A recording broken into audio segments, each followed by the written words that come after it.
Who's a writer that I've had many sort of connections with.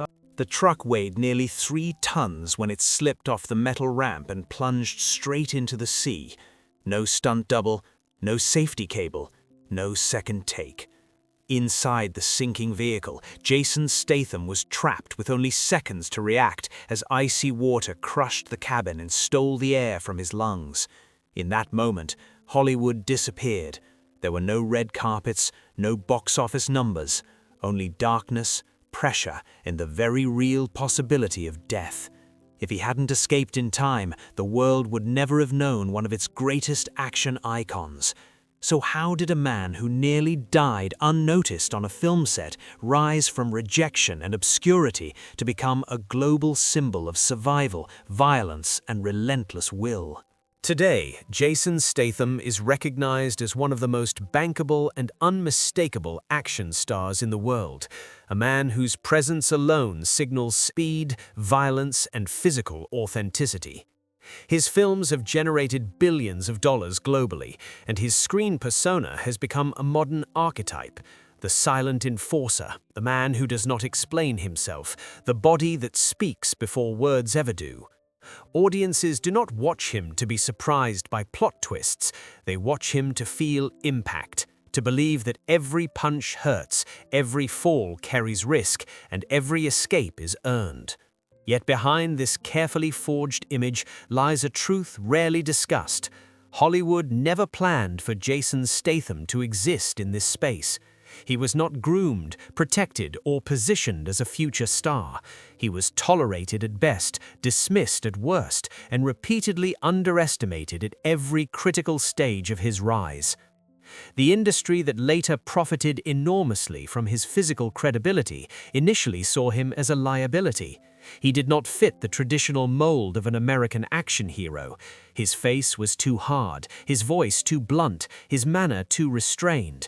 There was no dramatic vulnerability that could be easily packaged, no romantic softness that could be marketed to mass audiences. In an era obsessed with polish and charisma, Statham arrived with something far less convenient, lived experience written directly into his posture and movement. Hollywood did not know what to do with a man who looked less like an actor pretending to fight, and more like someone who had already survived too many real ones. What makes his story uniquely compelling is not the scale of his eventual success, but the way that success was built in direct opposition to the system meant to create it. Statham's rise was powered by early acclaim or strategic branding. It was powered by endurance, by showing up repeatedly in an industry that offered him no assurances, by accepting roles that came with physical cost but little recognition, by understanding earlier than most that he would never be loved for range or elegance, only respected for reliability. And respect in Hollywood is far harder to earn than fame. The near-fatal accident that opened this story was not an anomaly, it was a consequence. It was the logical end of years spent refusing to soften his image or outsource danger. Statham built his career on the principle that credibility matters, even when it hurts, even when it threatens longevity. While others protected their bodies to extend their careers, he leveraged his body as proof of authenticity, fully aware that each film might take something permanent from him in return. This decision transformed him into a symbol of modern action cinema, but it also trapped him inside a paradox. The very realism that elevated him also narrowed the margin for survival. Behind the explosions and box office headlines lies a quieter narrative, one of constant pressure to remain physically dominant in an industry that does not forgive decline. Each successful film raised the bar for the next. Each survived stunt became an expectation rather than an achievement. And as Statham's global status grew, so did the cost of failure. Injury was no longer just personal, it threatened contracts, franchises, and entire production schedules. In this environment, toughness ceased to be a trait and became a requirement. This is not merely the story of an action star who succeeded against the odds. It is the story of a man who was shaped by rejection, sustained by discipline, and tested by a system that rewards spectacle but rarely acknowledges sacrifice. Before the fame, before the money, before the mythology, there was a man being told again and again that he did not belong. And it is precisely that exclusion that forged the relentless figure the world now recognizes. Long before the cameras followed him, Jason Statham grew up far from glamour in Shirebrook, a small working-class town in Derbyshire where ambition was quiet and expectations were modest. There were no studios, no agents, no visible paths leading out. His childhood was shaped not by privilege, but by observation, watching adults work hard for little recognition and learning early that resilience mattered more than applause. His father earned a living as a street merchant, selling goods face to strangers who could ignore him without consequence, and from those long days, Jason absorbed an unspoken lesson that would later define his career. Rejection is survivable if you do not internalize it. He watched how persistence, timing, and confidence could sometimes turn indifference into a sale, and how often it could not. Either way, you returned the next day and tried again. As a boy, Jason gravitated toward the water, discovering in swimming and diving a world governed by physics rather than opinion. In the pool, effort translated directly into outcome. You either executed the movement correctly or you paid for it in pain and failure. There were no shortcuts and no excuses. Diving, in particular, demanded a tolerance for fear that few possessed, launching the body into empty space, trusting muscle memory, and accepting that mistakes were not abstract but physical. Over time, this discipline hardened him. Training became ritual, repetition became comfort, pain became data. While others learned to avoid discomfort, Jason learned to catalog it. His dedication carried him to the level of national competition, representing Great Britain as a professional diver. From the outside, this appeared to be success, but inside it revealed another truth. Elite sport is merciless. Margins are razor-thin, careers are fragile. One injury, one missed selection, one decline in form can erase years of effort. When Olympic ambitions slipped away, the loss did not come with closure. There was no ceremony, no consolation prize, only the abrupt realization that a carefully built identity could vanish without warning. For the first time, Jason faced the question that would haunt him repeatedly in later life. What remains when the role you trained for disappears? The years that followed were defined by uncertainty. Without the structure of sport, he drifted through work that demanded humility rather than recognition. Selling perfume and watches on the street, he found himself repeating his father's path, standing exposed to judgment in public spaces where attention was a currency rarely given freely. Each interaction tested patience and ego. Each refusal reinforced the understanding that dignity was not granted by status, but maintained through self-control. These were not glamorous years, but they were formative. They taught him how to read people quickly, how to project confidence without arrogance, and how to survive environments that offered no safety net. What distinguished Jason during this period was not optimism, but stubbornness. He did not believe success was inevitable, he believed only that quitting guaranteed failure. Without a clear destination, he focused on preparation, maintaining physical conditioning, refining movement, and preserving the discipline forged through sport. Even then, acting was not a dream in the romantic sense. It was a possibility, distant and undefined, emerging not from fantasy but from pragmatism. He understood that his body, honed through years of diving, was his most valuable asset, and if opportunity ever arrived, it would likely come through physical credibility rather than performance polish. This background explains the paradox at the core of his later fame. Jason Statham did not grow up seeking admiration, he grew up learning how to function without it. He was trained not to expect validation and not to rely on reassurance. Where others might crumble under repeated dismissal, he simply adjusted posture and continued forward. By the time he encountered the film industry, a system notorious for rejection, he was already fluent in its language. Long before Hollywood doubted him, he had already learned how to doubt himself productively and keep moving anyway. His childhood did not create a star, it created a survivor with an unusually high tolerance for uncertainty, and in an industry built on volatility, that trait would prove far more valuable than talent alone. By the time Jason Statham began circling the edges of the film world, he was not chasing a dream so much as testing a theory that real-world toughness could translate into cinematic credibility.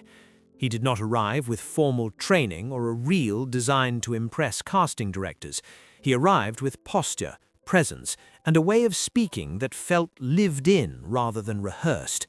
Years of selling goods on the street had taught him how to command attention quickly, how to read skepticism in a stranger's eyes, and how to keep talking when rejection was the expected outcome. These were not acting lessons, but they would soon become decisive. The turning point came not through Hollywood's front door, but through a side entrance, British crime cinema, where polish mattered less than authenticity. When director Guy Ritchie encountered Statham, he was not looking for a traditionally trained actor. He was looking for someone who sounded like he belonged in the world he was writing. Statham did not audition in the conventional sense. He spoke, he negotiated, he sold himself the same way he had sold perfume. Direct, confident, slightly confrontational. It was precisely this unscripted energy that set him apart. In an industry saturated with performance, he felt real.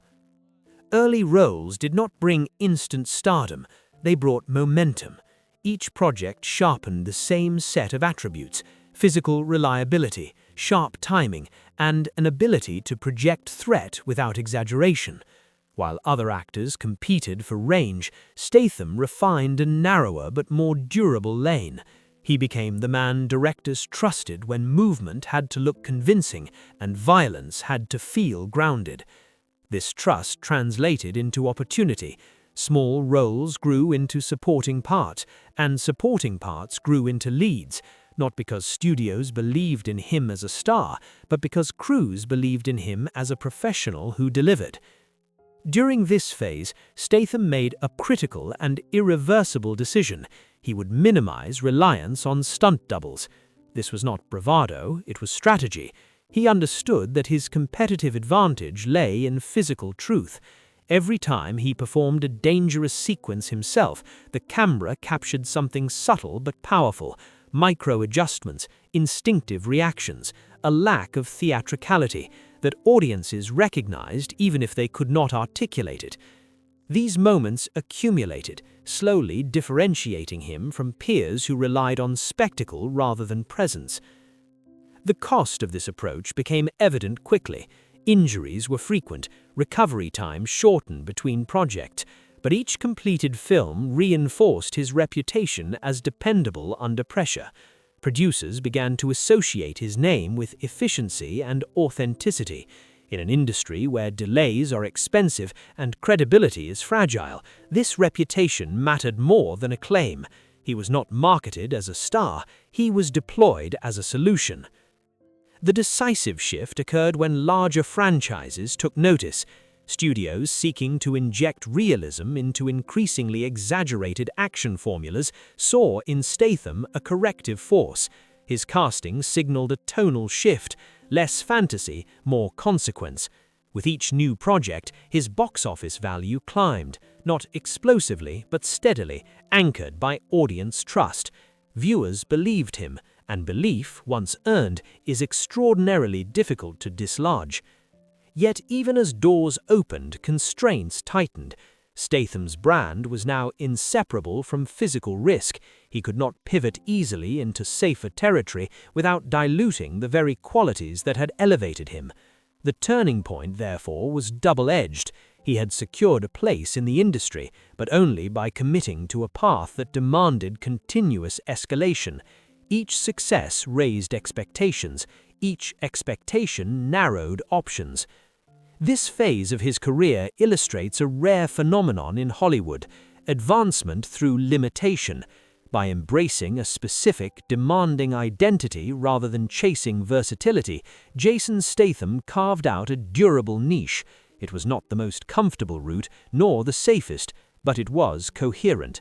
And coherence, maintained under pressure, would soon carry him into the highest tiers of global action cinema, where success and tragedy no longer arrive separately, but together. By the time Jason Statham entered the upper tier of global action cinema, his career no longer moved in clean lines of progress.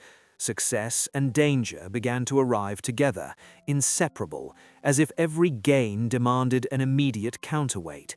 Studios trusted him with increasingly expensive projects because he delivered physical credibility on screen, but that trust came with expectations that quietly escalated beyond reason. Each new film was not merely another role, it was a test of whether he could repeat the impossible without consequence. His integration into the Fast and Furious franchise marked a critical inflection point. These films were no longer simple action vehicles, they were international spectacles, generating billions of dollars and sustaining entire ecosystems of production. Within that machinery, Statham served a specific function. He was the corrective, less stylized than the franchise's superheroes, more grounded, more threatening. Audiences believed him not because the scripts demanded belief, but because his body communicated consequence. Every chase looked heavier, every impact looked final. The paradox was immediate. The more believable he became, the more the franchise leaned on that believability to sell escalation. At the same time, his role in The Expendables positioned him among action legends whose reputations had been forged decades earlier, in an era when physical risk was routine and long-term damage was rarely discussed. Standing alongside those figures brought symbolic validation, but it also reinforced an unspoken standard.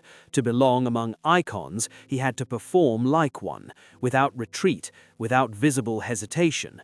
This expectation did not originate from producers alone. It came from audiences conditioned to equate authenticity with endurance, and from Statham himself, whose career identity was now inseparable from the idea of real danger. The near-fatal accident during filming, when a multi-ton truck plunged into the sea, was not a narrative anomaly. It was the logical outcome of a system that rewarded risk until risk exceeded control. In that moment, the myth collapsed. There was no choreography, no safety margin, no illusion of invulnerability. Water filled the cabin, time compressed. Survival depended not on performance, but on instinct and conditioning developed long before the cameras rolled. When Statham emerged alive, the incident was framed publicly as an anecdote of toughness. Privately, it marked a threshold. The difference between entertainment and catastrophe had narrowed to a margin too small to ignore. Returning to work after the accident was not an act of bravado, it was an act of calculation. In an industry where momentum is currency, absence is interpreted as weakness. Statham understood this dynamic intimately.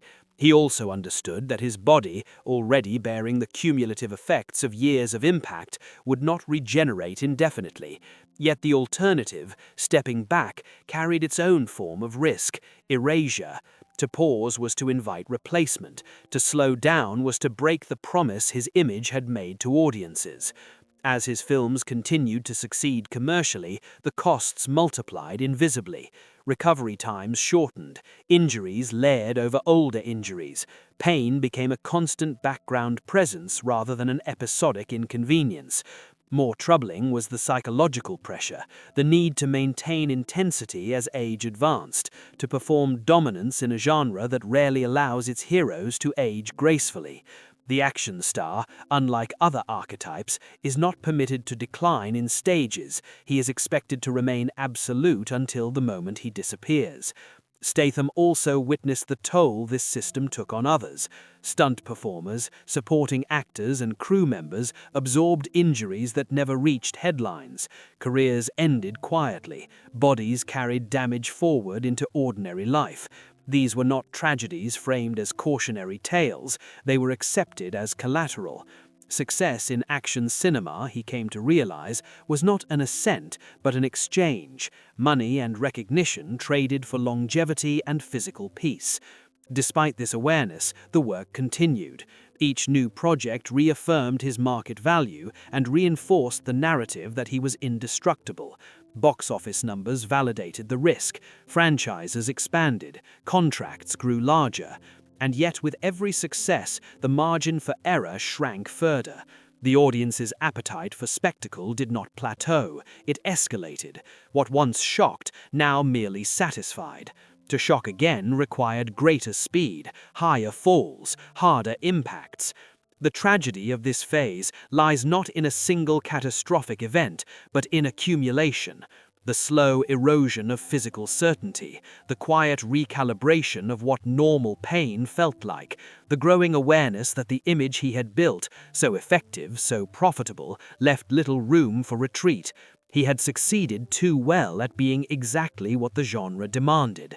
In this way, Jason Statham's greatest triumph became his most binding constraint. He had proven that authenticity sells, that audiences crave consequence, that danger can be cinematic currency. But he had also demonstrated something more troubling, that the industry will continue to spend that currency until it runs out. His story at this stage is no longer just about individual willpower. It is about a system that rewards survival without accounting for its cost, and a man who navigated that system by accepting risks most others would refuse. Success elevated him to the top of his field. Tragedy followed not as punishment, but as inevitability. And by the end of this chapter, it became clear that the most dangerous moments of his career were not the ones captured on camera, but the ones that demanded he return, again and again, to prove that nothing had changed. Away from the cameras and the controlled chaos of film sets, Jason Statham has always guarded his private life with the same discipline he applies to his body. While his on-screen identity is built on exposure, impact, speed, risk, his off-screen existence is defined by restraint. He learned early that fame expands outward, but peace must be protected inward. As his public profile grew, he did not seek louder rooms or larger entourages, he narrowed his circle, aware that intimacy becomes fragile when every movement can be interpreted, misquoted, or sold. For many years, relationships in his life were transient, shaped by the instability of a career that demanded constant travel and unrelenting physical preparation. The industry rewarded availability, not balance. Long stretches on location, training regimens that left little emotional energy, and the ever-present awareness that injury could erase momentum made permanence feel impractical. Love, when it appeared, existed on borrowed time, not because he lacked attachment, but because he understood the cost of distraction in a profession that punishes vulnerability. That rhythm shifted when he entered a long-term partnership with Rosie Huntington-Whiteley. Their relationship did not unfold publicly as a spectacle. It evolved quietly, deliberately, away from the narratives Hollywood prefers to sell. Where his professional life was built on confrontation and intensity, his personal life began to find stability in contrast. Rosie did not belong to the world of escalating physical risk that defined his career, and that difference created space to step out of character, to be present without performance. It was not an escape from pressure, but a counterweight to it. Fatherhood deepened this recalibration.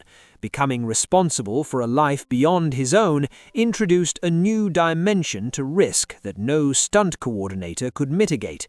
Every dangerous decision now carried consequences that extended beyond the individual. The question was no longer whether he could survive a sequence, but whether survival alone was sufficient. Yet the paradox remained. His livelihood, the very security he provided his family, depended on the same image of resilience and danger that threatened longevity. Balance became an ongoing negotiation, rather than a resolved state. Despite his wealth and status, Statham's daily life remains conspicuously unornamented. He avoids ostentation, favors routine, and maintains habits formed long before recognition arrived. Training continues, not as a display of dominance, but as maintenance, an acknowledgement that his body is both his instrument and his liability. Friends describe him as measured, disciplined, and acutely aware of time. He does not speak often about fear, but it exists beneath the surface, reshaped rather than erased by experience. It is the fear of decline, of irrelevance, of failing to meet an expectation he helped construct. The most complex relationship in his life may be with the image the world projects onto him. Fans see certainty, control, and invulnerability. The man himself understands how provisional those qualities are. Injuries heal unevenly, recovery slows, the body negotiates rather than obeys. In quieter moments, he confronts the reality that the qualities celebrated in action heroes are not sustainable indefinitely. Aging in this genre is not treated as evolution, but as erosion. Yet he does not express regret. The path he chose aligned with his nature, direct, uncompromising, resistant to artifice. His relationships reflect the same values. They are fewer, deeper, and shielded from unnecessary exposure. Where his professional life demanded escalation, his private life sought compression, fewer voices, fewer variables, fewer risks he could not calculate. In this contrast lies the human dimension often missing from the mythology of action cinema. Jason Statham's personal life is not a sanctuary free from pressure, it is a carefully managed environment designed to absorb it. Love did not soften him, nor did family remove danger from his life. Instead, they reframed his understanding of consequence. The fights did not stop, the stunts did not disappear, but the meaning of survival changed. It was no longer enough to endure. He now had reason to last. Today, Jason Statham stands in a position few reach and even fewer sustain. Globally recognizable, commercially reliable, and still physically credible in a genre that consumes its heroes quickly. His name alone signals a certain promise to audiences, that what they are about to see will feel grounded, consequential, and unprotected by illusion. Yet the meaning of that promise has changed.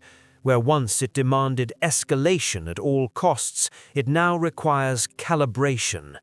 The present chapter of his life is not defined by retreat, but by precision, choosing projects with a clearer understanding of what the body can give and what it must conserve. Financially secure and professionally autonomous, he no longer needs to prove his place through constant exposure. The urgency that once drove him has evolved into selectivity. Training remains daily, but smarter. Preparation emphasizes longevity over spectacle. Risk is still present, but negotiated with experience rather than bravado. He understands that survival in action cinema is not about avoiding danger entirely. It is about recognizing when danger stops serving the story and starts serving the ego. Outside the frame, his life reflects this recalibration. Family anchors him to time in a way fame never could. Fatherhood reframes ambition. Success is no longer measured by opening weekends alone, but by continuity, the ability to remain present, capable, and intact. He has not abandoned the identity that built his career. He has contextualized it. The action star persona remains, but it is no longer the sum of the man. The broader message of his journey resists simplification. This is not a story about raw talent conquering adversity, nor about luck correcting injustice. It is about endurance shaped by exclusion, discipline sharpened by neglect, and a career forged through choices that traded comfort for credibility. Jason Statham did not rise because the system supported him. He rose because he learned how to function without support, and then leveraged that skill when opportunity finally appeared. There is a caution embedded in this success. The same industry that rewards authenticity often demands its repetition beyond reason. The same audience that praises realism rarely considers its cost. Statham's survival within this dynamic speaks less to invincibility than to awareness. He endured not by denying risk, but by understanding it intimately, by accepting that every gain extracts a toll, and deciding repeatedly to pay it consciously. In the end, his legacy may not rest solely on box office totals or franchise longevity. It may rest on a quieter distinction, proving that action heroes need not be manufactured to be effective, and that credibility earned the hard way resonates longer than spectacle assembled quickly. His life illustrates a final paradox. Fame can amplify strength, but it cannot replace resilience, and resilience, once forged, must eventually learn when to stop proving itself.